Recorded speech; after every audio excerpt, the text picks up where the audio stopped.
It was a freezing December evening in New York City, and the streets shimmered under golden holiday lights. Daniel Hayes, a well-known billionaire and tech entrepreneur, stepped out of his sleek black limousine after attending a high-profile charity gala. Cameras flashed, reporters called his name, and assistants hurried around him. To the world, Daniel was the definition of success, wealthy, powerful, and admired. Yet despite the applause and praise, he often felt something missing. As he adjusted his coat and prepared to enter another luxury building for a private dinner meeting, something unusual caught his eye across the street. Near a quiet subway entrance, partially hidden in the shadows, sat a young girl in a worn-out wheelchair. She looked no older than 12. A thin blanket covered her shoulders, and beside her was a small paper bag. Curious, Daniel paused and looked closer. The girl carefully pulled out a tiny cupcake from the bag. It was slightly crushed, the frosting uneven, as if bought at a discount just before closing time. With trembling hands, she placed a single candle on top. After searching her pockets, she found a lighter and tried 3 times before the flame finally sparked to life. The candle flickered against the cold wind, almost going out, but she shielded it with her hand. Then Daniel heard something that stopped him completely. In a soft voice, barely louder than a whisper, she began to sing, "Happy birthday to me, happy birthday to me." There was no crowd, no family, no friends, just her voice echoing faintly against the busy city sounds. People walked past without slowing down. Some glanced briefly but continued on their way. To them, she was invisible. Daniel felt an unexpected tightness in his chest. He had just donated millions at a glamorous event inside a heated ballroom. Yet here, only steps away, a child was celebrating her birthday alone on the sidewalk. The contrast struck him deeply. He watched as she closed her eyes, made a silent wish, and blew out the candle. For a brief second, she smiled, a small, brave smile that carried both hope and loneliness. "Sir," his driver asked quietly from behind him. "Should we go?" Daniel didn't respond immediately. Memories from his own childhood surfaced. He hadn't been born into wealth. He remembered struggling with his mother after his father passed away, remembered nights when even a simple birthday cake felt like a luxury. That memory connected him to the girl in a way he couldn't explain. Without another word, Daniel handed his phone to his assistant and removed his expensive gloves. "Wait here," he said calmly. Ignoring the curious looks from bystanders, he crossed the street. Each step felt heavier than the last, not because of the cold, but because he knew this moment mattered. The girl looked up nervously as his polished shoes stopped in front of her wheelchair. For the first time that night, someone truly saw her. And Daniel Hayes knew, in that instant, that this quiet birthday on a lonely sidewalk was about to change both of their lives forever. The young girl looked up nervously as Daniel Hayes stopped in front of her wheelchair. For a moment, neither of them spoke. The city noise of New York City continued around them, cars honking, people rushing home, distant sirens echoing, but in that small corner of the sidewalk, everything felt strangely quiet. Daniel knelt down so he could meet her at eye level. "Hi," he said gently. "I couldn't help but notice it's your birthday."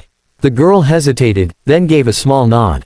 "Yes, sir. I turned 12 today." 12, Daniel repeated softly. "That's a special age. What's your name?" "Sophie." Her voice was shy but polite. Up close, Daniel noticed how thin she was. Her coat was too big, probably donated, and her wheelchair looked old and slightly damaged. Despite everything, her eyes carried a quiet strength. "Did you wish for something?" Daniel asked carefully. Sophie looked down at the cupcake in her lap. "I wished for a home," she admitted. "And maybe, to go to school again." The words hit Daniel harder than any business deal ever had. He had built companies worth billions, negotiated international contracts, and influenced markets. Yet this little girl's wish was painfully simple. "Where are your parents?" he asked softly. "They passed away 2 years ago," she replied. "Since then, it's just been me." Daniel took a slow breath, steadying himself. He could have handed her money and walked away. That would have been easy. But something inside him refused to let this be just another act of charity. "Would you trust me for a little while?"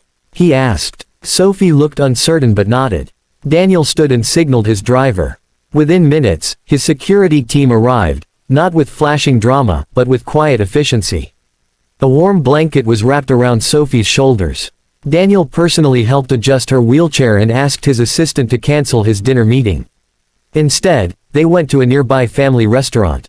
For the first time that night, Sophie sat at a proper table. When the waiter brought out a larger birthday cake, arranged quickly at Daniel's request, her eyes widened in disbelief. "You didn't have to do all this," she whispered. "I know," Daniel replied gently. "I wanted to." But he wasn't finished. While Sophie enjoyed her meal, Daniel stepped aside and made several important calls. He contacted a trusted doctor to evaluate her medical condition. He reached out to a private foundation he personally funded to arrange temporary housing immediately. By the end of the evening, a safe place was secured for her, and medical appointments were scheduled. The next morning, headlines across the city told the story of the billionaire who stopped for a homeless girl's birthday. Yet what surprised people most wasn't the money he spent, it was that Daniel stayed by her side through every step. Over the following weeks, Sophie received proper medical care, physical therapy, and enrollment in a reputable school. Daniel visited often, not as a public figure, but as a mentor and friend. On her next birthday, she didn't sit alone on a sidewalk. She celebrated in a warm home filled with laughter. And as she blew out her candles, Daniel stood nearby, quietly grateful. Because that night on a cold street hadn't just changed Sophie's life. It had reminded him what true success really meant. Months passed after that cold night in New York City, and Sophie's life slowly began to transform in ways she had once only imagined. What started as a simple act of kindness had grown into something far deeper. Sophie now lived in a warm, fully furnished apartment funded through Daniel Hayes' private foundation. It wasn't a mansion or anything extravagant, but to her, it felt like a palace. She had her own bed, her own desk, and even a small bookshelf that Daniel personally filled with novels and school supplies. The biggest change, however, was her health. After detailed medical evaluations, doctors discovered that her condition could significantly improve with proper surgery and long-term physical therapy. Daniel didn't hesitate. The procedures were scheduled at one of the city's top hospitals. Throughout every appointment, he showed up, not with cameras or reporters, but quietly, sitting in the waiting room, encouraging her before treatments. The surgery was challenging, but successful. Rehabilitation was not easy. Some days Sophie felt frustrated and exhausted. Learning to strengthen muscles that had been weak for years required patience and determination. There were moments when she wanted to give up. "I don't think I can do this," she once whispered during a difficult therapy session.